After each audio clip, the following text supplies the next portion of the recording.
Let's get it. It's gonna be dope. I'm ready. All right. I'd like to welcome all of you back to the Juice Run podcast. I am your host, Kewan Moses. Thank you all so much for tuning in.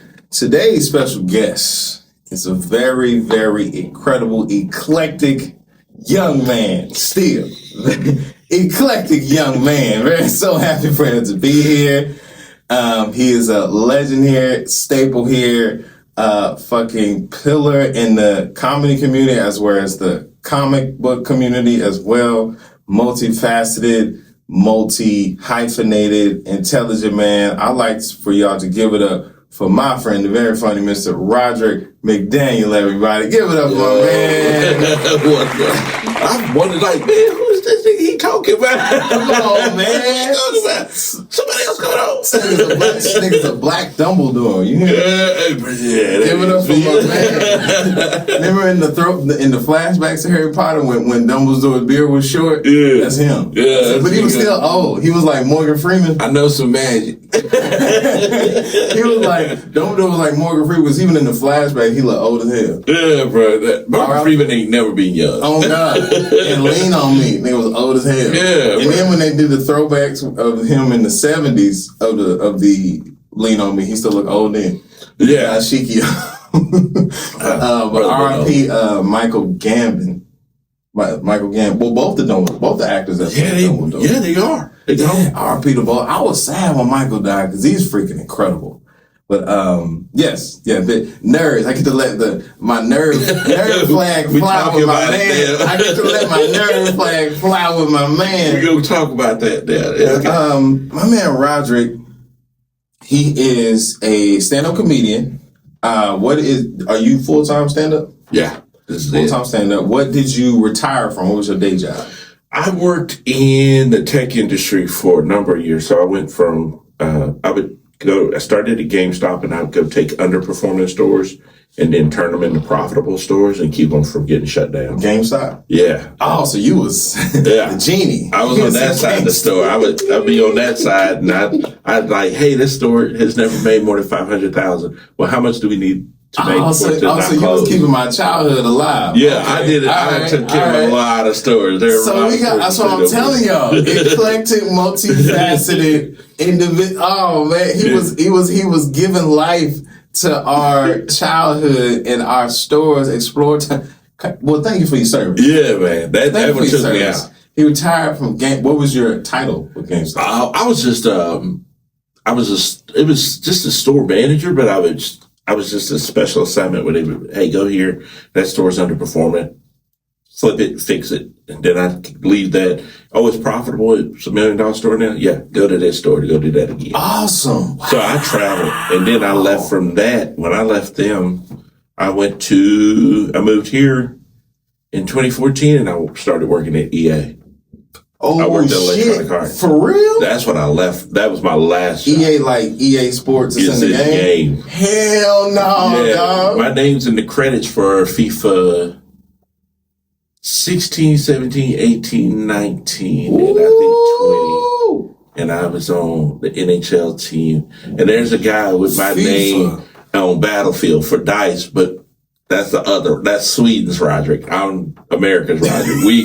There's a crazy story about that, yeah. Mr. McDaniel. Yeah, just send up. Or you could just say the black Roderick. I'm sure the Swedish one. He was so white. Yeah. The black Roderick. Yeah. So happy to have the black Roderick on the pod. Yeah, Swedish Roderick. What's up? I know you out there. I'm glad I asked that, man. That's crazy. Yeah, man. I put in some time with that company, man, and that was when I decided. I was at EA when I said, "Oh, I'm going full time in this company." So all the parents that say you don't get nowhere playing these fucking games, you're wrong. That's a lie. You made a career out of that shit. You can't get somewhere playing it. Yeah, that's crazy. Yeah, you can. Oh man. Okay. Awesome. So I'm just making like a mental pivot because I already had like a blueprint of where this conversation was gonna go, but I didn't know we was gonna discover that. Yeah, no, man. I put some time into that. So. Did you ever play? I know you played like probably my favorite PlayStation 2 game. Okay, was Def Jam Fight for New York. Oh, that's such a classic. All time. That's sports, fighting, anything. I still have my game, my old PlayStation 2 game that I had, it didn't broke on me. The console was broken, so I'm gonna get another one of those PS3 compatible ones that can still play the older games on it. And I hear they're in talks of revamping it because I don't know if you remember the trilogy. It was Vendetta, Fight for New York, then Icon. Yep. And Icon was garbage. That's killed the franchise. It was it feels like they threw the game, like blew it. Like they were trying to destroy the franchise because it was like they didn't even have a health bar for the fighters. How you gonna have a fucking fighting game and you ain't got a health bar? I need to see what I've done. Come on, man. I need to see if you close or you in danger of dying. It's like they made it completely pivot. It went so downhill. But I had shout out to people on the Devs and Fight for New York fan page on Facebook because I found that you had to answer little questions to get on it, and like people be like showing like where they like showing like their Twitch game of them playing the game and shit like that. Let's just stay on topic. Do you have? Give me your top 3 favorite games of all time. Oh, give me the top 3. This is some straight nerd business, man. We going. Number 1, all-time number 1 favorite. It's gonna have to be when the PSP did the remake of Final Fantasy Tactics: The War of the Lions. And they had the animation in there, and they redid the battle system. And they you could get Cloud Strife in there, and I beat everything. I got all the characters unlocked. I maxed them out. I had all the parties unlocked. I did everything in that game. Final Fantasy was hard. Yeah, man, a couple 100 hours in that one. Final Fantasy was hard. Yeah, I did that one. Very sexual. Well, it depends on not sexual, but it was kind of the mountains kept getting skippier and skippier. Kind of spicy. Yeah. Like the female characters on Final Fantasy. You get to Final Fantasy 10 and they like, man, she just out here fighting in her drawers. A little wild. Yeah, but Tactics was like straight up like Game of Thrones, so like political drama and stuff. So that was I locked into that one. That's good. So that's 1. Number 2, I would have to say Jean d'Arc by Level 5 Games, which told the story of Joan of Arc. But in the supernatural where she was fighting a demon lord and and orcs and stuff. And it was Level 5, man, is they're like from Japan. They're kind of like the Miyazaki of Japanese RPGs, man. They just make classic bangers. Oh, man. So that was a deep dive. And then I'm going to be honest, man. I'm playing it right now. I think my 3rd favorite game of all time, I'm currently playing it. And it's that Metaphor Refantasia that one day from Atlas. They made all those Persona games. And they did this one game, man. And it won Game of the Year before last.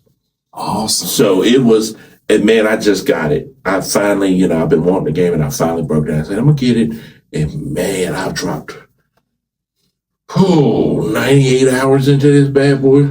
God damn. Okay, so he has a very patient, significant other. Oh, okay. Yeah. Shout out to Roderick's lady. Shout out to her. Because I feel like a lot of the guys that's watching this, it was like, man, I used to do a lot of games, but then I got a girlfriend, and they wasn't having that shit. And, They still live in separate houses. Women knew what they was doing. They're like, those are joystick abilities you got? Come on, bring it up. Show me what you got. They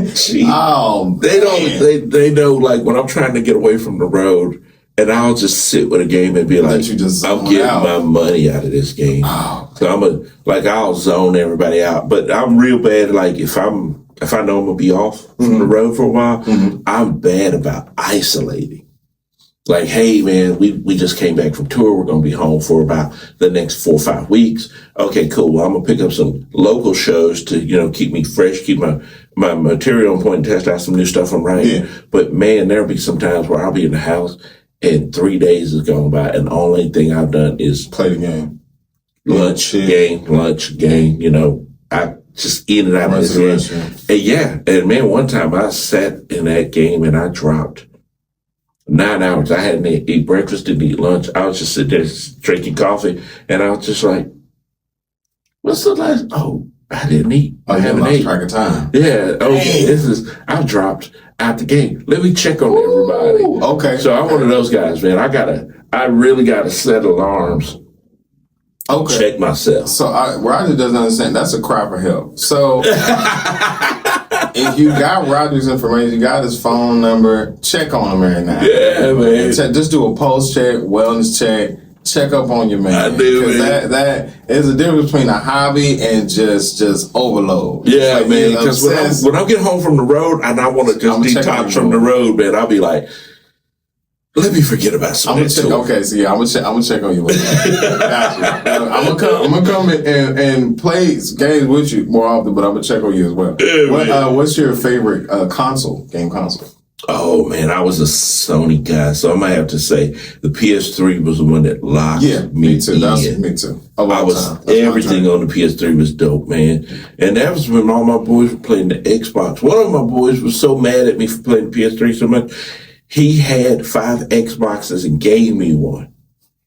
And he said, man, you got to get on here with us. Just collected that. Yeah, I put it in the living room and let my kids have it. Yeah. It was like HP versus Apple, like MacBooks. Yeah, man. You know what I mean? I was like, this ain't for me, man. I know how to play the Xbox, but if you ask me, my prayer is going to be that multi-generation compatible PS3, the one that you can play PlayStation 1 and 2 games on the 3, that joint. Like, it was like you connect your internet to, that was my joint. For all of them.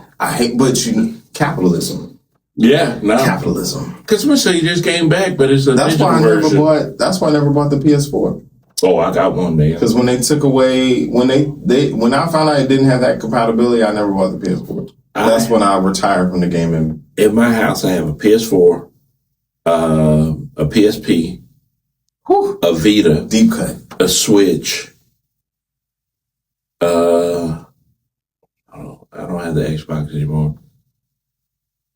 Do I? No, I let the PSP go. I sold it. Mm-hmm.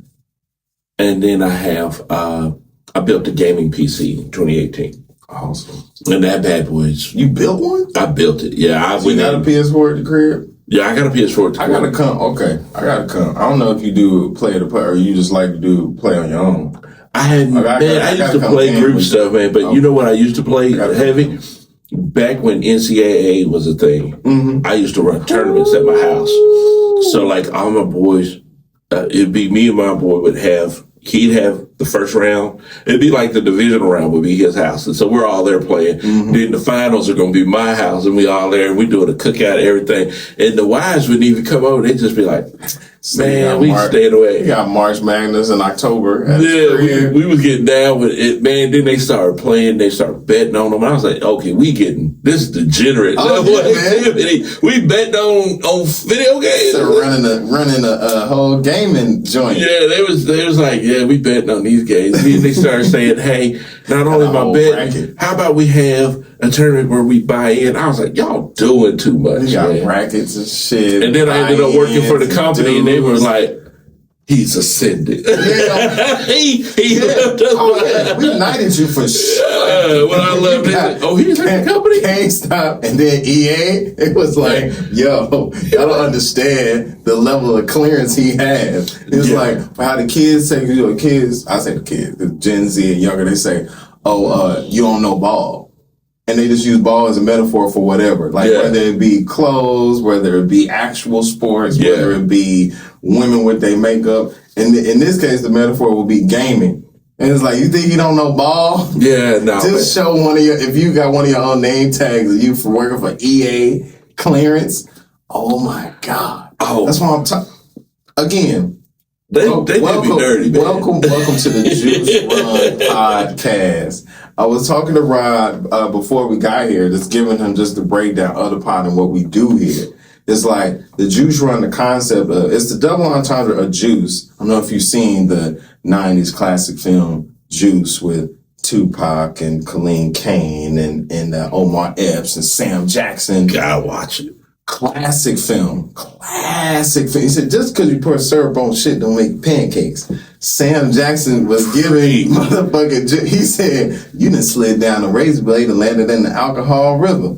Can you imagine the type of them lines were so just OG perfect though, bro. He said, and then you was looking at the butt, and I don't know why you was so obsessed with that. He said, she had the snappy nappy dugout. The snappy nappy dugout. If you know, you know. Anyway, what they were striving for in that film was juice. And juice meaning power, meaning influence, meaning motion. Having motion, as the kids say. Yeah. Having motion and having influence. You ain't necessarily got to have money, but just power and respect. Typically, the money comes after that. But that's something that I definitely coin and keep everywhere in every aspect that I go and what I do, whether it be comedy, whether it be acting, and whether it be podcasting, whether it be just the financial literacy of knowledge of which I have. But the key is I want the double entendre of the colloquialism that is juice, but also juicing, like the health side of it too, like running the juice, pouring the juice. My favorite juice is pineapple juice, this kind of thing, just health, keeping that going. But I want my guests to showcase the juice and wealth of knowledge that they have. And Rod was like, man, I ain't got no juice. You got the wrong guest. I'm like, nah, nigga, you got juice, nigga. You got juice. Yeah, I didn't know your gaming history and regimen. It's like, put some respect on my name. It's like, no, man, I would only tell people every day that they'd ask me, and they'd be like, literally what? A godfather and shit. I just met like Joe Rogan in November. Mm-hmm. And I was in the green room with him, and I was talking about something. And then I told him, oh, yeah, when I worked at EA, we built this AI. And he stopped you. And he said, what? I said, yeah, man. I said, when they built this AI, I said, I was on the team when we built it, and it would take questions. But then we had to program it with like all these racist words, and then we had to put all these curse words in it. So if you said that curse word, it would trigger the AI to go, we understand you're upset, but could you please keep it professional? Mm-hmm. Because they know the trigger word. And then people would apologize to the AI. And I had to review cases, like, hey, what? I get cases and I'd be reading through and I'd be like, hey, somebody else apologize to the AI. Apologize to the AI. Thanks. And we told you it was AI. Thank you. We would tell you, hey, this is we respect AI. this. Gamers, we respect this system. We would tell you, we don't even want to see what the repercussions is if we didn't apologize. Yeah. They might have people surrounding this house. Yeah. Oh, man, I can tell you a story. So, but yeah, man, we would see people apologize to AI. And he said, what? I said, yeah, man, I get at least, I said, I have 1,000. I'd probably catch about 50 of those where somebody would just apologize. I'm apologizing to this thing that I know is AI. Yeah. Because it told me to keep it professional, but our program, we put that in there. That's a program that was written on that. AI, like the godfather of all AI is humans. Like, yeah, it just catch this word and it'd go, hey, and then we'd have to know racist terms, and then I'd be like, I'd learn racist terms. Sometimes I'd be in there working like, what is that? You definitely brush up. You definitely brush up on your isms in the gaming world for sure. Oh, bro, yeah. If you played Xbox, if you played Gears of War or Halo, bro, professional racist, ageist, sexist kid has called you out your name. Some eloquent shit, and they be in their bag with the disrespect. Oh, big time, big time. If you're not a racist term, you get. Then little niggas on Roblox be going in. Hey, look, that's who I want my reparations from. I want reparations from Xbox because the racism I experienced there was way worse than what I faced in the real world. So, fuck everybody. Microsoft, cut a check. cut this shit like disability, like a veteran's, like a VA bill. Cut it monthly. Oh man, the racism I faced in that world would be like, I was determined to be like, what is this? Yo, that's crazy. And then you see the shirt that he's wearing too. It's it's in him, not on him. Yeah, it's in him, not on him. Like it's just starting to bleed out there. It just flow. Oh man. So I wanted to just correlate all the things for sure. It's like definitely I gotta plug myself. Definitely keep in mind on future booking joints for Comic-Con. I don't care where it's at, preferably like centrally located, but wherever. Let me know any booking Comic-Con opportunities for comics. Please let me know. Oh yeah, no, because a lot of these Comic-Cons, they are having stand-up comedians there, and I would love to play to those guys. And I had a story. I definitely got to tell a story about, that reminds me of, I had a situation in Denver, Colorado with some furries that took over the shit downtown Sheridan in Denver. It was like August, I think 2022. Yeah. I know it's kind of set for furries, but you do see a lot of furries at the Comic Con. You can. Yeah. Man, lady I was dating at the time, but these guys, all of these furries, hundreds of them, they all just booked at the Sheridan downtown under their regular street names and didn't tell none of the staff that we're going to be in furries bipping and bopping around the lobby and all different parts of this lovely hotel. And they literally just took over. Shit was like New Jack City, or like just it was apocalyptic the way they did it. And me and my lady at the time, we had just took edible because we in Denver. Okay, yeah. We just took some edible arrangements, and then we come in and we see a tiger walk in, like a grown ass man in a tiger fit, and another dude as a goat walks in. Yeah. And we see just different. Okay, you see a dragon, and you see groups you can't and be bands. That when you high, bro. Bands of the niggas, and you like, yo, are we cool? Like, how much? I just nibble half of my shit. We had split one because we ain't weed heads like that, and we don't know how hard it's gonna hit. I took half, she took half. We feeling nice. These niggas is blowing our highs to where it's literally just like and they looking at us like we the furries. They looking at us like, the hell wrong with you? We go to the pool because it's August. Grown ass white people.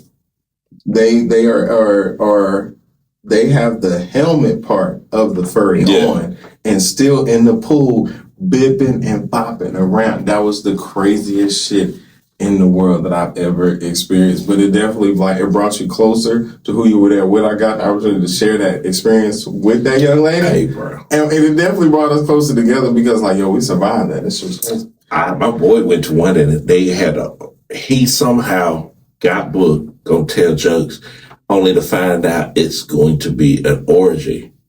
That's it. So you're going to play the orgy? And I saw that it's a cover for the furry conventions. It was a furry convention. It's all just a cover for a big it's some freaky shit about to go down somewhere in there. I'm sorry. Yeah, he got caught. So he said, man, I'm doing the comedy. He said, then all of a sudden I started getting invites. And I'm like, to what? And then when I found out what it was, he said, yo, man, I got to get out of here. I said, bro, you should have went. Yeah. You should have went. You done had no ass, man. Scared. I said, because I've gone to so many anime conventions, and there's always a nighttime activity. Mm-hmm. So whether it's the rave or somebody's throwing a hotel party at some of these nicer hotels, or we're going to take over a club in full cosplay. Mm-hmm. And a lot of times they're paying me to, hey, come host our anime convention and do comedy at it. I told them, man, I'll tell you now, right here in Austin, Chris Chan went to one. Chris Tan, shout out Chris Tan. He went first year at IkiCon out there at the Kalahari Resort, and I lost Chris 30 minutes after the comedy show. Asian dude. Yeah, he was with that Spanish girl at the time. I lost him. Bro, 4 o'clock in the morning, I'm coming back through there, and I see Chris, he just drenched in sweat. I said, what the fuck are you doing? He said, I've been in the rave, dog. I've been in the rave. Coming down right now. I was like, coming down. Bro, what? He said, man, I've been in the rave with my girl. We've been dancing this whole time. And I was like, bro, you okay? He was like, he said, this is the best shit. Man, please invite me to another. I was like, bro, I'll mess this man's life up, like bro. Trinidad James in there. All gold, everything. He was, bro, and that year I had, there's like LSH has come out there. Christina Mariani, before she blew up, did one of them for me, man. And she came dressed as Sailor Moon. I love that, I think it was like a dad joke off that you guys were doing. Yeah. Trying to get each other to break. That shit was hilarious. God, that's my homie, man. I have nothing but love for that woman, man. And that's one of my people that she called, asked me to do a favor, and I was like, you never asked me for a favor. I got you. I love her too. I got you. But man, she came out to that thing dressed as Sailor Moon and murdered. I bet she did. We had so much fun out there, man. Because her comedy is like tailored to, especially that community. Oh, bro. That kind of her humor, that's tailored perfect. That's her niche. For sure. I'm gonna tell you who else, man. Egan, was Egan Robinson? Is that his name now? Egan Robinson? I think long-haired white guy, Egan. I can't think of his last name. He came out there. He's big on Instagram now. He's gone to Japan a couple of times. But he came out there motherland. and he leaned into, like when he came out there and did it, he started leaning into that anime stuff and making clips based on it and blew up. That's crazy.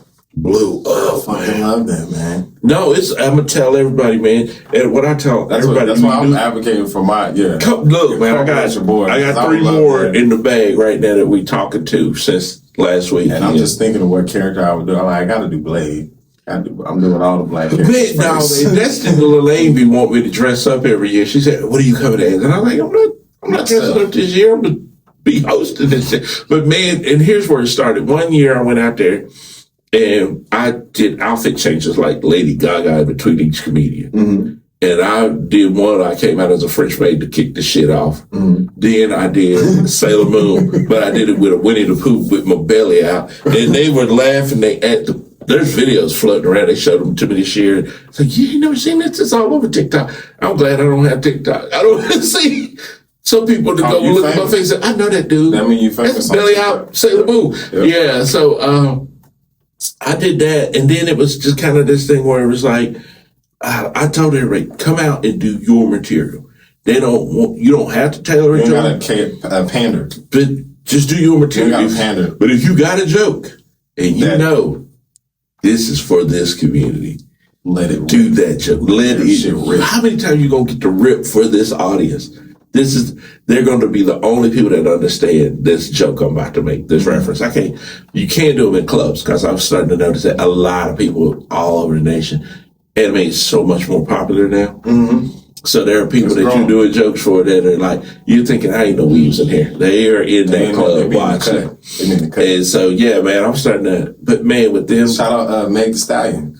Oh, yeah, man. She said, like, something like, he eat me out while I'm watching anime, something like that. Yeah, man. She talk about it in her raps. She's cosplaying so well, though. And just in her just teasing anime, introduced so many beautiful, bodacious women to anime that it's like, shout out Meg, it's one of the staples. Yeah. Anyway, tell you, I'm sorry. I can't see her. Look, that's the one person I don't ever want to go to. I don't want to meet. I don't want to meet Meg. You know what? I need to love you from a distance, man. I don't even know what I feel like I would dap her up. I would like, same way I shake dude's hand, that's what I would do with me, just to keep it professional, like, what's up, Pepper? How you doing? Nice to meet you. I bring her in for the half hug, like, hey. Oh, God. And then whisper in her ear, I thank God for you every day. I know I would say something crazy, make it weird. Get it together. I'm gonna leave now, but I thank God for your birth every day. But what you saying, they be in the cut, and that leads me to like where I was gonna go with the next question is like, what are some of the lessons that you can apply like to stand up that you've learned from playing the anime Comic-Con world that you use and apply to just working regular clubs and venues that help? Like what works, what doesn't, what did you find out what doesn't work? I'm going to tell you, playing the anime conventions gave me insight into something that I say every comedian needs to sit down and figure this out. Mm-hmm. What is your level of success? Now, we've talked about this. We fucking and that's where I learned it. I think it was at the Creek that we talked about this. Keep going. Oh, okay. I'm about to, because I say this to people, and I said, you got to hear this story, man. This is so good. My level of success is going to be different than his level of success, her level of success, your level of success. So I say, you got to sit down when you start this business one day and figure out what's my level when I realize I'm successful. Now, for some people, it's going to be, I pay my bills with just comedy money. Mm-hmm. Okay, great. That's successful. For another person, I made it to Kill Tony. Okay, did you do it? But then that's your level of success. But for me, I was always talking about, I'm going to be successful when I hit here. Like when I can go into a club and then everybody knows me and I'm not getting this love in the clubs that I thought. And then I stopped one day and I went, wait a minute.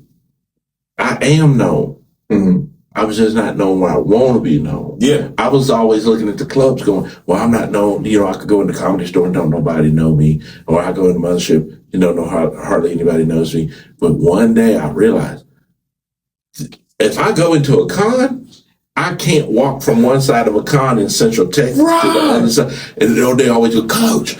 And that's the name, man.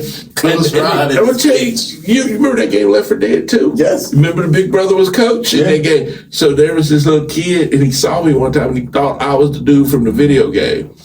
And he said, "Is that you?" Because the poster was right behind me. We're definitely gonna put a picture side by side of you. Oh, bro, y'all got to when we edit this. I showed it to my mama, and she said, "Oh, that's wrong. That's right. Like they owe your mama money for her creation." They made your boy a video game character, but she saw it and she was like, she laughed. That's crazy. This kid swore I was him, and all my boys heard it, and they were like, it happened at GameStop, and they like locked in. That was. From that day, my name was Coach. So when I got to EA on day one, they were like, anybody got nicknames? And I said, no, I don't. And they said, everybody's got nicknames. I don't. And then they were like, come on, man. And if I had just said yes, they'd let it go. But I said, okay, I'm going to tell y'all, but they can't get out this room. And everybody said, okay, cool. So my instructor goes, okay, I'm interested in this. What is it? And I go, y'all ever played the video game Left 4 Dead 2? And like 9 students in that class go, oh, snap, he does look like him. Mm-hmm. And then I was like, okay, look, awesome. Man. And so I told them the story and they let it go. I said, y'all, just call me Roger. You know, Rod. Keep it on the low. Call me Big Mac. I don't care. But don't let that get out this room. Jeez. So we waiting. Then we get ready to go to lunch. And as I'm walking out for lunch, the VP of customer service comes down the hall, looks at me and goes, hey, are you the dude they call Coach? And I was like, I don't know who in this classroom I'm going to kill, but I'm going to stab the whole class. He said, bro, can I take a picture? And I was like, no, man, what? He going to blow your whole shit up. He's like, man, I got to show this to some friends. He said, because you look like the dude, man. It's crazy. And I was like, that's so cool. And so the beard was lower, just like his was in the game. And I was like, this sucks, man. So I took the picture with him, and he started sharing it with his friends. But by that time, by the end of business that day, half the company knew me as Coach.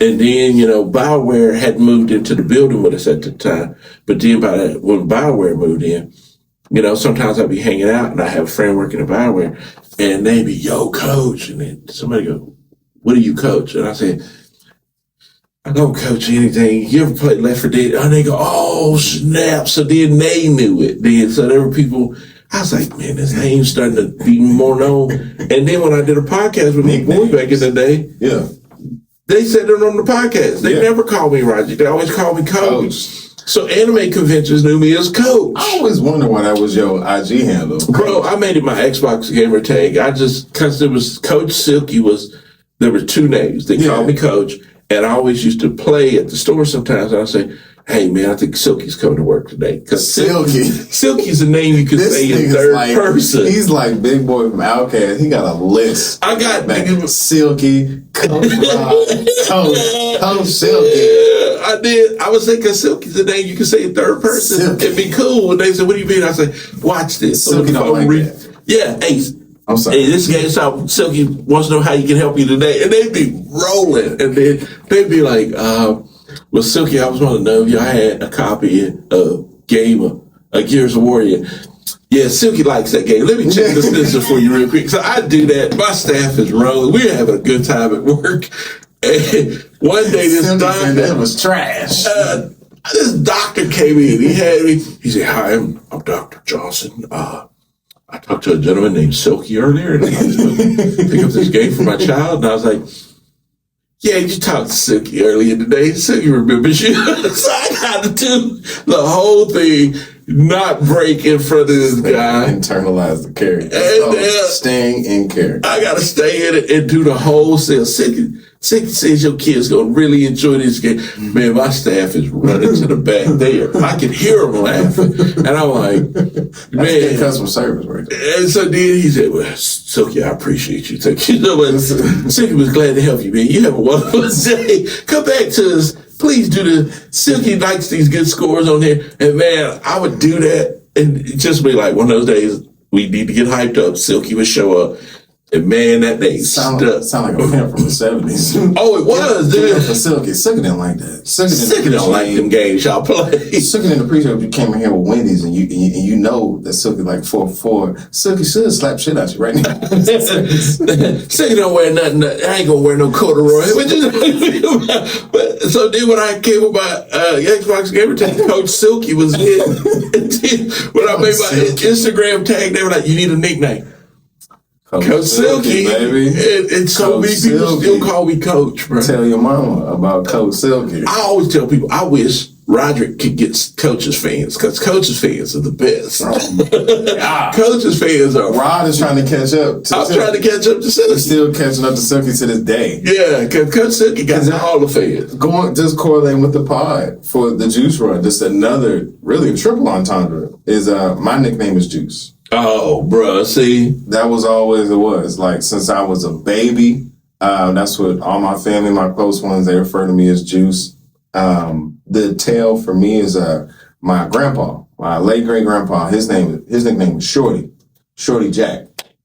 Charles Jackson, they called him Shorty in the streets. Yeah. I asked my grandparents where they met, and my grandma was like, I met him in the women's restroom at the skating rink. I was like, what was he doing in the women's restroom? Pimping. I wasn't pimping. You was pimping. He's in denial about being a pimp. But anyway, flashy nigga, fro to the nines, nice little college pop, like fresh out of roll bounce. Yeah. Type of dude. And she said he had like 4 girls. He was at a stall and it was like 2 girls to the left, 2 girls to the right. And he just chilling, just shooting the shit in the women's restroom. And my grandma had a big ass and he saw her and he commented on it. And she's like, only way I'm going to talk to you if you leave these hoes alone, and the rest is history. But anyway, Shorty was one. He was a nicknamer. Like, that was his thing. My grandpa, he would find and craft a nickname, like a generator, like how, the Wu-Tang name generator. Yeah. That would be my grandpa with nicknames. He would just peep your personality or just peep something about you, boom, and create. He gave me the nickname Juice. He's like, because when they would babysit me, I would scream and bitch bloody murder if you didn't have juice. He said I would cry and throw a fit if you didn't have juice. And he's like, I want juice. You'd be like, I want juice. And you flip the table and said if we didn't have juice, we had to make sure we had juice for you. And we just called you Juice Monster. And that was the thing. And then later, as my career started to take off and I started to get my influence here and there, and like it internalized into another one, like going back to the end of the movie Juice, when he walks off, his homie, he go, yo, you got the juice now, bro. And the movie ends. Yeah. Like literally that. So it was like he like premeditated, like set me up to get that. And that was my name, Juice. And I was just trying to, as I was thinking the names for the pod, I was like, how can I incorporate juice into it? And I was like, hence the Juice Run. It was like, so a whole nickname is what got us here. Yeah, like, man, that's the way to do it, bro. And people hear Juice Run, shit, like it's niche, but it's still broad at the same time. Because when you hear Juice Run, you're like, what's that about? Like, so hence is how we got here. So Juice is very honored to me, Silky. Juice and Silky coming to a studio or a comic convention near you. Juice is very honored to. I'm gonna start doing that shit. Speaking of third person, Juice didn't like that shit. Yeah, bro, I'm telling you, it's funny and everybody like relaxes when you do it. But I always said it was Silky. They just like, but they coach. They never did that. That is fantastic, man. Well, man, when we did the last one in 25, and one of my boys was like, hey, man, who the hell is Coach? And I said, that's me. He said, bro, I know how you know me based on what you call me when you see me. That's why I said, going back to the intro, multifaceted, multi-hyphenated. I know what you meant. He's only confirming. He's so humble, but he didn't even confirm everything I was. I'm telling you, man, of many hats. I'm telling you. I figured it out right when you say, hey, Roderick, this is comedy. That's what if they call me, they say, hey, Coach. This is the anime. Come on, man. They know me from anime. I can't wait to see you in your realm. It's gonna be like a Fisher. Well, I can't wait to see you. Man, I got 3 I'm working on. If we get these 3, it's gonna be a big year. 26 is gonna be a big year if we get these 3. Awesome, man. So I met Roderick through stand up, and we talk about how we met. You recall where we met? In Buda, where I shot my comedy special at the Meridian. He was. It was in shout out Buda, Texas, and Martin. And the lovely people in Buda at the Meridian, so lovely little that fucking venue and how it's extended is awesome. A beautiful stage, and we had met in the back of Buda, and I think you were on the way, and everybody was talking about Rod like, yo, like your reputation and how they were speaking. Everybody was so excited for you to come, and it was like, he's so fucking interesting. He's gonna have a story. And sure enough, when I came outside, you were in the middle of a story. I don't remember what the story was, but it was something. It was something poignant and silly at the same time. And we were listening. I remember I went up, and I saw you went up, and I was like, oh, okay, I see where everybody loves this guy. It's like because he's just down to earth. I'm trying to have a good time. Everyday man. But when you talk about the realness of your stand-up, because it's like when you see the guy, it's like, oh, he's a fucking Comic-Con nerd. Oh no, don't get it fucked up. Roderick is a recovering toxic person. Just like Roderick is toxic as hell. I'll tell you a crazy story about me. I watched this nigga set and I was like, is this me in 20 years? Bro. It was the shit he was saying. I was like, the pathological journey of where he was getting to his shit. I was like, yo, I think the same way, and it felt like I was literally looking into a mirror. Tell y'all, man, like this is a generation that had like just a couple decades. I was like, Kiwan, you want to get your shit together. You gonna end up like Roger. You looking at me now? Looking at me. Get your shit. I was like, but you cool though. I mean, shit, it's never a dull moment, Will. So I was like, I never met you, but I was like, yo, me and him got a lot in common, bro.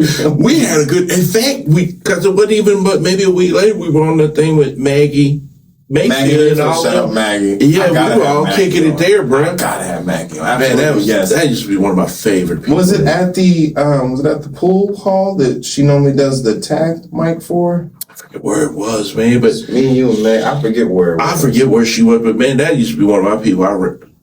One of my favorite people in this business. She's more focusing on voice acting. Yeah, she's really giving it into that. But I love Maggie. And it's a what is that mic? Where it's similar to it's on Tuesday. Challenge mic. Yeah, the challenge mic. I remember I got a sticker. I stuck to it. But yeah, that was awesome. Shout out Maggie. But yeah, freaking fun. I was thinking of people here. So are you from Austin? No, I got here in 2014. I was Texas born, grew up in Louisiana, but I came East Texas in a town called Lufkin. Okay. Yeah, so it's in the middle of East Texas, man. And so like when they talk about East Texas, small Texas town, like Grapeland, Crockett, Palestine, Nacogdoches, Lufkin. I got family in Jasper. I got family in all that area, bro. Yeah, so I'm in the East, man. And so mom and dad are from those areas, and then I would spend the summers over there. Mm-hmm. But then I grew up in Louisiana, so I lived in like New Orleans, Kenner, Destry, and then we moved up north to Monroe, and that's where I graduated high school. But I came back to Texas when I got out the military, man. You in the military? Yo, bro. Yeah. Damn. Bro, I knew it was gonna be a man. That's why I got right. I lived several lives. That's another reason why I wanted you on, because like I said, a lot of things of the pod is just breaking down the lessons and the moments, like, and what led you to the momentum of what you have. It's like coining and like just shining the light on that shit. So it's like. I love the wealth of knowledge with the success, because we've flowing so much. I forgot to speak more on the success of what you were saying. What's your idea of success? Oh yeah, that was a beautiful, beautiful, poignant, deep moment. We're gonna come back to you in the military, because I know you was in the military. Nigga's a veteran too. That's crazy, and I'm sure you had a nickname in the military. Yeah, we gonna hold on. That's another thing. So, that conversation is stuck with me. When you had said, what is your idea of success? Because it's all perspective. It's all perspective. And I think a lot of people, they kill their own momentum because they're trying to compare to another person's value. Quit looking at him. What are you calling success? It's different, man. Quit looking at him. And two people I think of instantly, I think of Kevin Hart and Mike Epps. Yep. Mike Epps, he was recently on Shannon Sharp's pod, and you could tell Mike is definitely very growing and evolving because he's speaking from a vulnerable space. And he talked about his relationship and hiccups with Kevin. He was jealous of Kevin, naturally, because he was one of the people that helped usher Kevin on. He was like one of Mike's openers. And then Kevin took off and people were talking on him in a different lens. So a lot of times in his career, he would compare, well, damn, I didn't have those opportunities like he had. Oh, damn, there's a role I turned down that Kevin got and that he's da-da-da-da. But now I think he's definitely reached another level of his own success that is incomparable to anybody else. You can't compare Mike to Kat. You can't compare Mike to Kevin because like he's on fucking just the most recent project with the Upshaws on Netflix. You in the writer's room with Wanda Sykes, one of the greatest comedic writers of our time. Most underrated. One of the most underrated too. Shout out Wanda Sykes. Freaking love Wanda Sykes. And who is one of the knights of Chris Rock. You know what I'm saying? Like he's Chris Rock put her on. If you ever think like if Chris is the general, that's one of his lieutenants, which is Wanda Sykes, and she's freaking taking this and ran with it. And the great Kim Fields. You in a sitcom with Kim Fields, freaking Tootie, freaking Regine, one of the greatest of the Black actors as well. So like that freaking show is groundbreaking and it's so true, that show. That is like the perfect realm of street and structure that comes from Netflix, but the real nooks and crannies of the street that have this beautiful marriage. Because got Project Twins in my family. His character, Mike, he got Project Twins, where like he got two kids around the same age with two different women. And he's still with one. It's like, it's so real. It's freaking incredible what he doing with We Them Ones, that tour that he's on with Mike. I just want to shine a light on Mike. I actually opened up for Mike Epps back in 2018 in Wichita. Dang, okay. Talk about success. I was young cat. I'm like 23. I just finished college. And all the old heads people, my mama's generation, you know, they more excited about Mike Epps than me. But granted, I'm excited. I'm raised. I know all about the Benjamins front to back. Next Friday, like I'm doing all that. I was a baby when I was happy to get this opportunity. It got so bad I had to change barbershops. The niggas was hating on me in the barbershop. When they got around in the hood that I was opening up for Mike, niggas started treating me a little different. And the fact that I got on there and I ripped that performance, that's when everybody looked at me different in the town. They're like, hold on. They're like, he got on the same stage as Mike and he ripped. They're like, whoa. So it's like, I think after moments like that, I started thinking about my realm of what I deem for success. What I deem for me would be definitely full-time, definitely doing this full-time and mastering this in a sense to where I can travel my other avenues, which would be acting, which would be podcasting as well, commercial, sponsorship, etc. Because there's so many different pockets of revenue and realms of revenue that come with this. So it's like being able to retire my mama, being able to take care of my baby sister and my niece, because I just got my baby sister and we just got my niece, to be able to take care of them. Because my niece, she's 3 going on 33. She's out of this world. And so just being able to be the godfather of my family. Like when you got a problem, you can come to me and be able to do that. Fix this.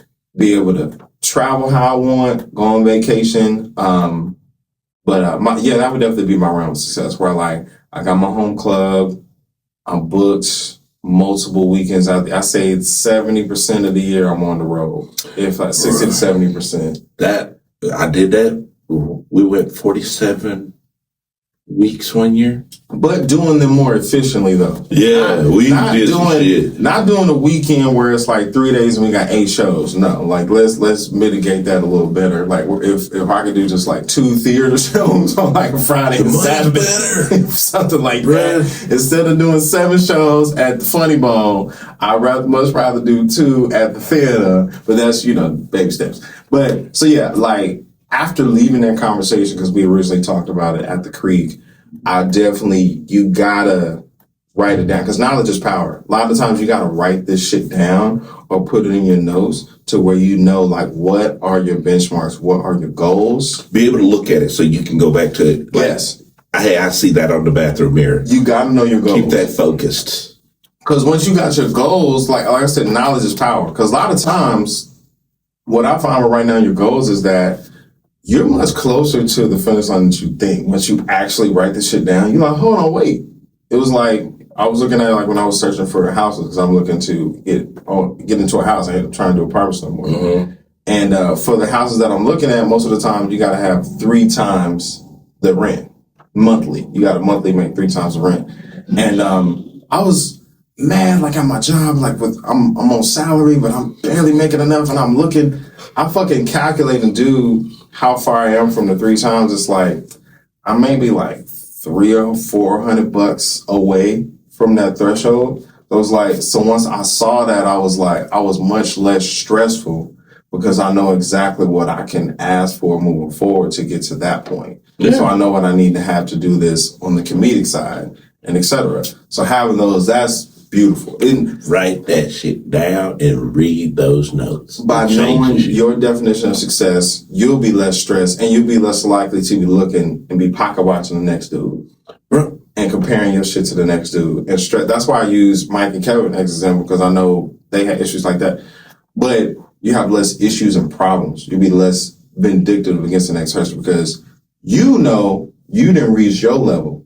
And once you know that, Silky can't stop me from my goals because I know what my goals is. He can't stop my definition of success and vice versa. Yeah. It's like, that. So, because that causes a lot less drama and that gives you a lot more peace of mind. That was a particular point in the conversation that like the average comic is not talking about that. They're not thinking about it. We just freaking in the minds. We just trying to get to the diamond thing. And I'm like, y'all hustling backwards. And we looking at that nigga with his diamond. We like, wait a minute, I gotta get something like that. And when you don't realize, nah, that's his diamond. You might get that motherfucker and you don't even like it. Bro, it happened to me last year. Then you think of all the stuff I'm doing. And I said something to somebody, and I said, I never played that club. And they were like, what? I said, yeah. In fact, I hadn't played this club or that one. Mm-hmm. And they were, doesn't that bother you? And I went, no. Bruh, count up how many clubs are in this town. And he did it. And I said, now, how many of those did you play? And he put checks next to them. I said, looks like you played the majority of the clubs in this town. But you so focused on what you not playing. You not think about, so there's somebody would stab you in your neck to get them 8 clubs you playing. You taking that shit for granted? Yeah, and I did that, man. I was like, that's why I'm a big about, I want to write it down and visualize it and think about what my level of success is because I don't ever want to be the dude again where I'm looking at like, well, I've never played this club and I that. Yeah, I hadn't played them. Mm-hmm. And it wasn't even like I was missing anything. I just said, no, I never played them. Yeah. But I don't even know who to go to play the club. I'm sure I could probably play it if I looked into it, but I'm getting enough work in town when I'm in town. Absolutely. But this ain't even where I make my money. My money's on the road, so I don't give a shit at the club. That shit. It's awesome. One of the clubs that I have been wanting to play that I got the opportunity to play was the Green Room. Oh, you ever done the Green Room? Bro. I never did. I know it's like, I never been there, but I was like, I know it was inside a weed shop, and I was like, it's probably like for some people, it may not even be the most illustrious thing in the world, but I've seen so many of my friends or just so many cool people come in, and you see that fucking backdrop of the green. It was like one of the staples that you would see, and I was like, man, I would love to play it, but I wasn't stressed about it no more. I was like, I figure when it happens, it happens. Shout out Germs and shout out Rob Tibet. My boy Robert Tibet, I invited him just to come and be just one of the background guys for one of the podcast episodes, but he got sick. He got a spot at the green room, and he gave it to me. That's why I said, shout out Germs. Germs doing their due diligence. Dude, so that's my boy, too. I love his Rob. Rob is my guy. We'll definitely have Rob's ass on when he is well. I'm sure he's better now. But I was going to have him just, make sure everything's good because he's a huge creator. Rob was one of those guys who was like, man, you're incredible. You just ain't been introduced to the right people. He's like, you're out of this world. You don't be in the right rooms. He's like, man, I'll bring your name up and folks don't know you. It was like, that's a lot of us, man. He's like, I'll bring your name up and they don't know who you is. And I'll be telling people, I'll be telling people like, no, this motherfucker is hilarious. You need to tap in, da da da da. So like, and Rob was one of those people too. Shout out Rob, and Sam Hunter's another one. You know Sam? I love. I used to say that's my bro, bro. Two of my favorite white people. Love them to death. Those were the guys that would ask me, Kiwan, why aren't you creating? Why don't you have your own show? Why don't you do this? You're incredible. You come and do our shit. You come help and add value and do all your shit. Why don't you have your own joint? Why don't you know what I mean? Yeah. So because you should have it. You should have your own platform. You're great. You're smart. You're funny. There's no reason why you shouldn't have it. So it's like, I knew I had to be in the right space to commit to it. And I knew once I was, I remember my pops and I, we didn't have the best relationship. I mean, if you looked at my little, my Kill Tony clip, because I just got off work on Kill Tony. It was a Monday. Just worked my 9 to 5. I didn't change. I got my khakis and my button up on. And one of the jokes that we was talking about was just the stereotypes that I break as a black man. I'm wearing khakis and a button up on a Monday night. First of all, I was like, I got good credit. I eat pussy, and I know my father. Pauly Shore had gave me the alley. He had lobbed up the ball. He said, I didn't know black guys ate pussy. And I took it and put 3 tags on it. I was like, oh man, I started high school when Obama was first elected. So I'm big on making a change amongst black folks. I was like, I eat pussy. I got good credit and I know my father. And I got the little, from the band and shit. And then I put the tag of my father ain't shit, but I know him. Boom, got another tag. And that went viral. And it got those videos are the shit. It went viral, and somebody sent it to my pops, not even knowing that was my dad. That's how crazy the video went. It was like, it's this funny dude in a button-up and khakis on Kill Tony. You gotta see it. Send it. He's like, oh, that's my son. And he sees the joke, and he watched it with a friend, and I think it was a lady friend, and she was like, oh, shit, I'm sorry. I didn't know. She's like, does that bother you? My mom was like, no. I mean, it's the truth. My pops understood the sport of it. And I'm thankful that me and my pops are in a better space. Yeah. And my pops is one of the guys, he was like, I remember he had told my mom told me, he was like, is Keywon making a podcast? He's like, the podcast is the business to be. And this is like 2 years ago. And I didn't take him up on it because I wasn't ready. I wasn't in the right headspace to do it. I was like, don't invest in my shit if I'm not ready to take it back, because I'm just not that type of person. Because I don't want your shit collecting dust. I don't like doing that. So I hit him up. I sent him a list on Amazon, and I was like, yo, let me know, what you can do. This nigga paid for everything. Shit. Everything. Camera, stand, headphones, everything. So shout out Pops. So let's talk about just levels of success and just talking about relationships. So like that's beautiful conversation. I wanted to make sure that I reciprocate everything you said. I was thinking about my top 3 favorite games. I didn't give mine. Top 3 favorite games. I would say Def Jam Fight for New York. I said that one. I'll say Tekken 3. Ooh. Tekken 3, the deep cut. Just the intro videos and the character videos following when you beat the full arcade mode, when you beat the human looking ogre, and then the fucked up disgruntled ogre at the end, and then Heihachi whenever you would kick. Heihachi's character was so powerful. If someone would kick you, he would automatically kick you back with lightning. Like, you didn't even have to click a button. If you would kick Heihachi in a certain place, he would charge and kick your ass back. Heihachi was a cold motherfucker. Threw his own son off a mountain. Anyway, yes.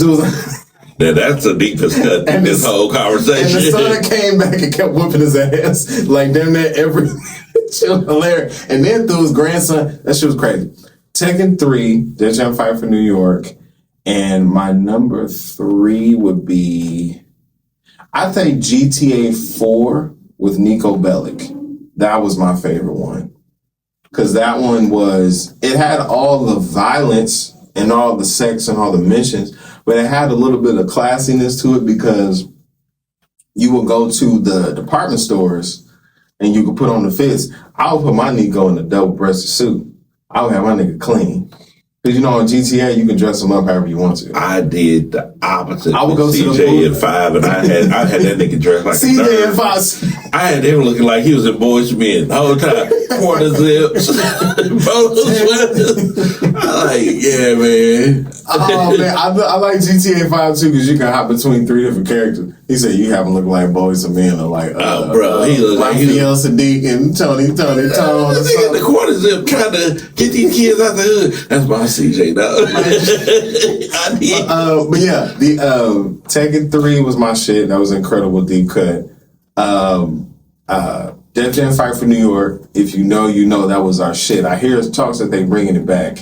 And I don't know, man, you with EA. I mean, Def Jam Fight for New York was sponsored by EA, so I don't know if you call in your intel. I don't know if they're going to do it, man, because here's my thing, and I say that since they had that deal with them to sell the company to the Saudis, I'm watching everything. Because a lot of stuff that used to go down, you know, in BioWare used to have those same-sex relationships in the game. We're going to see if that's going to continue with the Saudis get that company. Damn. There's some things you may not be able to do no more. So I'm watching it closely, but I would love to see somebody get that license and run with it again. And do it right, because they really, like he said it, they really ruined the franchise with the Icon. Butchered it, bro. With the Icon series, that was fucking terrible. You cannot do a fighting game without a health bar. But they brought back NCAA, and it's doing well. And I love NCAA. So we're going to see what happens, man. But shout out to people for that. Yeah, Def Jam 5 New York, Tekken 3, and GTA 4. That was my one. Nico Bellic, that was my shit. I loved it. Yeah, so I love that one too. That was a good story. The story, exactly. You took it, I love the storyline of Nico, and you love that. They broke down the history, like when he was running into certain people, and they would talk about the past, and you see like Nico getting triggered. This shit felt like a movie. Bro, first of all, that is pure the immigrant story. Yes. That was the immigrant story. Came over here doing crime. I'm trying to get my piece of the American dream, and I'm going to cut it out the pie any way I can. Exactly. In fact, what's so crazy, I just met Young Melee, who was the voice for CJ in 5. He was just a con. That's crazy. But that'd be my 3. My honorable mention would be like NBA 2K 2012. Okay. I remember 2012, they had a big Jordan appreciation for that year. I remember in 2012, they had a big Michael Jordan appreciation for that edition specifically. Yeah, they had the big box. You could get the figure in it. Yeah, I remember that year they had a big appreciation for it. I remember I loved that one. Street Volume 3 basketball. I love that one. Oh, that was. You remember the street basketball game, the game breakers and shit? Bro, I remember FIFA Street came out too. They did that. We had all the street games at one point, and they slipped on that one. That was my shout out FIFA. FIFA's awesome. Did you ever play any of the PGA games? PGA Tour games? That was my shit. Bro, I stayed on Tiger Woods. That was my shit. The Tiger Woods PGA games was the shit. We used to do this thing where it'd be me and 5 of my boys. We all had PSPs, and we'd take a flight to Vegas to go to a conference. We'd all try to be on the same flight, and then we'd be right there in the lot, right there at the gate, and I go, "Hey, you guys are PSP? Yeah. You got the game? Yeah." And we make sure everybody checked in with their game. And I said, "Okay, cool." As soon as we get on the flight, awesome, we set up a tournament, talking to each other, because they read everybody that was in that area that had it. And I said, "Okay, so it's 5 of us." Yeah. So we playing a whole ass 18 holes of golf on the flight. It was a nice pivot from all the rough NBA, all the death, all the shooting games, all of the gory shit. The PGA was a nice break from all the chaotic games we would play. I could play hours of just putting. Yes. Like, they'd be like, bro, you might as well buy some real clubs. If you've never done it, it's very pleasant. I do have real clubs because of this game. I remember the first time I got a hole-in-one on that game, and like the game, it like slowed down and you heard like a heartbeat. It went, and I got a fucking hole-in-one. You couldn't tell me shit for that whole week. Bro. I was like, yo. But don't talk to me. Awesome. So, greatness is in the room. I don't, it's not too many time. I never could even predict that I would be able to talk about gaming on my pod to this degree and talk with a motherfucking pillar and aficionado. You are a wizard at that point. That just confirmed. I done some things. I did the Dumbledore comparison. This nigga like a black Dumbledore, like back when he like discovered Voldemort, like back in the day. But yes, awesome. So like those other honorable mentions, because I can't wait for people to come in the comments. What about this? What about that? Call of Duty, Modern Warfare, any of them. Crash Bandicoot, 90s baby. Crash Bandicoot, that was my shit. Super Mario Brothers, whatever your favorite edition. I beat the Sly Coopers, man, all of them. I went when they came to the PS3. I went back and bought that edition and did all the platinum trophies for it. It's because I needed everybody to know, hey, no, I beat the classics too. No, I got trophies. Look at my trophy list. Whatever your favorite Super Mario Brothers is, that's for sure. And the movie was pretty good. I enjoyed the movie, man. Mortal Kombat. Bro, that was motherfucking. I remember when that Kombat. dropped when I was a kid. All of them. One of them, I don't want to say that was my sexual awakening. One of my sexual awakenings was Mina Savari in American Beauty, but we'll come back to that. That's a good one. That was a good one. That's a good one. That's the one they have. Mortal Kombat, the original one with Liu Kang. R.I.P. my man who played Shang Tsung. I forget his name. I know who you're talking about. Yeah. He recently passed, but the original Mortal Kombat movie was really good. Annihilation, I mean, not bad. It wasn't terrible. It was not terrible. But where they fucked up is they didn't keep the original cast. That's where they fucked up at. If they had a different character for Raiden, Johnny, and Sonya. Yeah, you gotta keep, if you're gonna do it, you gotta bring everybody back. You can't have different pillars. Like, but the guy that played Jackson Bridge in Annihilation, that was a good performance. That was really fun. Those are great. I'm excited for this new Mortal Kombat. This thing they've been doing with these new ones, I like this series. It's pretty good. It's pretty good. Awesome, man. But yeah, we can talk all fucking. Man, I can talk nerd shit all day. So I'll say to the people is just whatever realm, especially my comedians, define your definition of success. Craft your definition of success in this game. Write it down. Knowledge is power. That'll give you a lot of solace in what you do. I was already subconsciously like carving it out before we had that conversation at the creek, so it was just an ultimate validating moment. Yeah. So anyway, we've been rapping for a minute. We're gonna get into the segments. We're gonna get my man out of here because we got shit to do. I know what's coming. For my joint, for people who already know, this is the juice jar. What I do with my guests, I got scratch paper questions that I to put back in the jar to keep for the next person and just keep it flowing. So what I'll do over my lovely mason jar, all right, you do your do. Oh, dang, my fat hands want to get that one right there. I got it. Okay. Oh, man. Oh, that's a good one. They caught me on this. What's something you'll never apologize for? Come on. For being my authentic self. Yeah. I don't think you are more equipped to be the best version of yourself than anybody else. You are so unique in being yourself. Why would you want to be the next me or the next anybody? Be you. And I would never apologize. I've said things in comedy that I know people will say, I don't agree with that. And you have every right to. But that's my take on it. And this is who I am. I'm not going to apologize for being my authentic self. Facts. And it's so easy to be somebody else. Bruh. It's so easy to cosplay.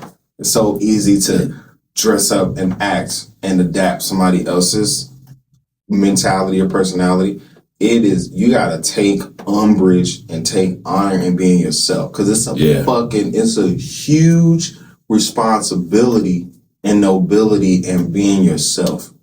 You gotta understand, do you know how dope that is to wake up and actually be yourself? You know how much it takes to be yourself unapologetically? That goes without saying. That's like fries with burgers.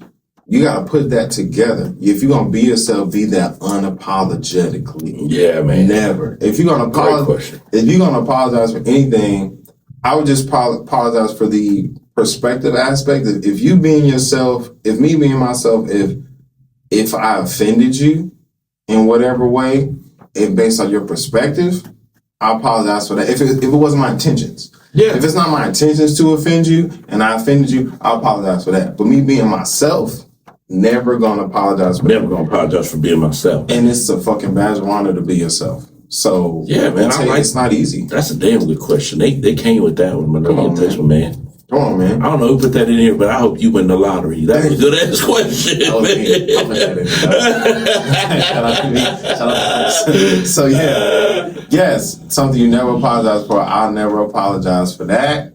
I'll never apologize for making a woman climax. I don't care. This nigga read the ad. I don't care what it does to your mental psyche. I don't care what it does to you. I know at the end of the day, my performance is going to be calculated and dissected in the group chats. Yeah, if I gotta be in the group chat, it's gonna be for some good shit. I don't care what mental journey I sent you on for that climax. I had to do what I had to do. I never apologize for that. Never apologize for being myself.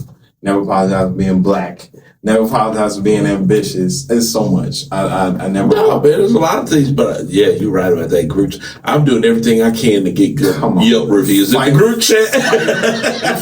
Silky is fighting for his life in the group chat. That's what I let Silky take over sometimes. Silky, do what you gotta do. Iwan is gone. Juice is here now. Silky, help us. Roderick, I'm not Roderick in there. That's Silky. Yeah. She don't want Roderick. She wants Silky. Yeah. You know what? Coach ain't shit, but Silky put it down. You know what? Silky likes it. When I'm tired, you get that Roderick. But when I'm energized, you get the Silky. Man, Roderick's gonna pay for dinner. Fuck yeah. Silky gonna run out on dinner. Leave you to pay for it. Roderick got dinner money. Yeah. Roderick pays taxes. Roderick, he does his taxes. Silky got an account. Silky pays with cash everywhere you go. Silky has no digital footprint. No reservations. It's like if you somewhere and you say, and they say who over there, and you say Silky there, Silky might kick your ass. He's like, hey man, I'm not over here like that. Yeah, don't tell nobody where I'm at, man. Awesome, man. Thank you so much for doing this, my man. I appreciate this, dude. This was a lot of damn fun, man. We gonna talk more about this off there. Hell yeah, man. And our last segment, I'm so glad that I prepped him for this last segment, because this thing was in his bag about it. So my last segment that we have on the Juice Run podcast is what I call the middle finger moment. This is the moment where you give a middle finger to the camera and to the world, and you address that person in a situation that had you fucked up, had you thinking differently, that you may have used that as motivation to who you are today. Like anybody that fronted on you, doubted you, or said you weren't gonna make it, or anything that people meant for bad, you use it for good. And you give a middle finger to that person. And you give them that space, you give them their flowers, as they say. Well, they can smell them. You do yours, and I'll do mine. I'm gonna tell you this because you got me. I told you at the start, before we start recording, I said, "Yeah, man, I gave everybody a pass, let everybody go." Then you said that, and I thought about this one dude, and I was, starting to get my recognition as a headliner, and I was going back out and starting to grow. And I told this guy, it was a friend of mine who owned a club, "Hey, man, I want to play your club." And you looked me in my face and said, "A lot of people do." You didn't think about how many years I'd known you. You didn't think about what I had accomplished. You didn't think about no albums I recorded and all the stuff I've done. You said, "A lot of people do." And I remember looking in your face and going, "Bet." And I wrote that down with the date. And I never forgot that. And then when I got passed at the mothership, I remember every time something good happened when I auditioned for the Netflix Comedy Festival for the third time, I remember you saying a lot of people do. When I got passed at the mothership, I remember you saying a lot of people do. I've used those lines, a lot of people do, to open up more doors. So you know what? I'm going to be honest with you. I ain't mad at you because you motivated me to go out there and do some great things. But I will tell you this. When you asked me to come play your club now, a lot of people want me to play their club. You remember that? Fuck you. You remember that. A lot of people want me to play their club. My boy. I never forgot you. It was the great...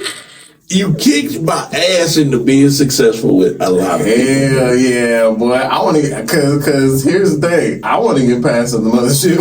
A lot of people do. I gotta tell Roderick that. He said a lot of people want to get past it. That's real shit. Yeah, man. I never forgot. That's called turning lemons into lemonade. Yeah, oh, that's it. Sip. That's it, man. I never forgot it. Come on, my boy. Oh man, my middle finger moment. There's a director. Oh, okay. There's a director. Definitely not gonna say the name, but they exploited my talent, as you say. It was a work for hire situation, and I never got compensated for it. Was never compensated for any of the movies. I've done 3 movies for this director for free. He tried to hit a nigga with that fine print, you know, with that sign like, oh, if it does X amount of dollars, you'll get paid this on the back end, whatever.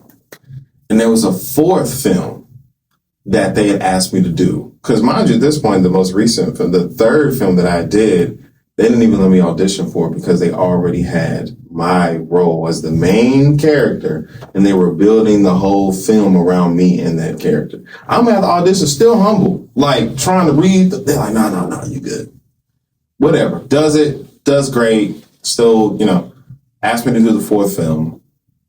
And I said, I can't do it without getting paid up front. I can't. I'm sorry, bro. I've done enough. And what you mean? You got paid because you're gonna get paid on the back end. So I can't cash that check on. I can't cash that check, bro. So I said, fuck that. Sorry, can't do it. Ended that dynamic. That person has driven me through the mud, said all type of terrible shit on their social media platforms. And it's a lot of negative shit, a lot of terrible shit. Oh, yeah. But if we're honest, when we look at the numbers, there's a particular movie and scene that I'm in that still holds the record and runs the race of the most viral and the most looked at moments. I don't know if you've seen the clip of me and it's two young ladies. Threesome situation. Also, you got to see, but whatever. My clip and my film and my performance is still held in such distinctive high regard that it still continues to go viral years after the fact. And the powers that be that run this individual's social media page, the marketing page, they continue to put those scenes and those performances out because they own the right for it. Yeah. But if you be real, you know who brought the value. You know I was incredible. You knew I let you know. So I said, let it go. So I say, middle finger to people like that, and all those middle finger to all the people who exploited my talent but got upset when I knew my worth. Middle finger to all those people. I'm exploiting Roderick like a motherfucker right now. I'm exploiting his and I need the props like a motherfucker right now because I knew Roderick came with so much wealth and knowledge and what he done learned. Not just because he got more ice cream seasons than me, but just because I know he's a man of many walks. Like he's done a lot, and I know it's a lot of shit that I didn't even know. I was like, he's a mystical individual. So I'm like, I know some shit I don't know about Rod that I could learn, that I could showcase to the people. But anybody that that exploits or took advantage of my talent but wanted me to be silent in my worth and got upset when I knew my worth and I held them accountable. Big middle finger and fuck you to you, because you know who you are. And if you're watching this, you definitely know who you are. They're gonna be hating. We're gonna keep rocking. We're gonna keep rocking. We're gonna keep rolling. You see this face, get used to it, baby, because your wife probably likes it. Your daughter probably likes it. Your mama probably likes it. Like, I'm trying to transcend like Snoop Dogg, nigga, with like multiple, like, yeah, nigga, like the grandma, the mom, and the granddaughter is all at the concert. That's how I'm trying to captivate the folks. But I thank you all so much for tuning in to the Juice Run podcast. My man Roderick McDaniel. What any dates you want to showcase? We in Austin right now. We're in ATX 512. I would just tell everybody follow me on Instagram at Coach Silky. At Coach Silky. Because I'm about to do a Dakota's runs here at the end of January, man. And so I'm gonna be out just running. I'm on the road already. So my year is starting up, and I got the truck drivers. I already got some stuff in May, man, like some comedy festivals I'm gonna be on. So hell yeah. I'm gonna be all over this. I'm trying to play another 14 states in 26. So that's possible, it. Yeah, man. I'm just trying to get my states in and get them all, racked up. Say, hey, yeah, that's where we're going to be at 26. Hell yeah, man. So I'm just trying to like to you on that. I definitely put my bid in for future days. We're going to have to come to one of these cons and see this, man. You got to come see it, bro. For me, I will be in Houston, Texas next weekend, 23rd through the 25th. Got the Punchline in Houston on the 25th on Sunday. And got the Secret Group on the 23rd. And my birthday's on the 24th. We will be filming another podcast out there in Houston. The Juice Run podcast is on the road. The show is officially on the road now. I will be interviewing a guest in Houston, Texas. Podcast space is already ready, locked and loaded. So very excited for that. I turned 32 on the 24th. What? I'm so excited. I started a new tradition last year. I performed in Houston on my birthday last year. Yeah. And what I'm doing now, instead of focusing on turning up, focusing on securing the bag for my birthday and like being productive on my birthday, because nothing makes me feel better than put myself in position to generate revenue as opposed to incurring more expenses. Because I've been doing that for a long time now. Going broke. And then like going broke on your birthday trying to turn up. But you can do both. So next weekend is my birthday weekend, but we have 3 shows secured in Houston, and then I will be recording a podcast episode. So you'll be getting the birthday edition of a lot of shit. So thank you all so much for tuning in. I do not mind that we ran over an hour today because this shit was fucking juicy. We had a lot of stuff. It was good. It was fucking good.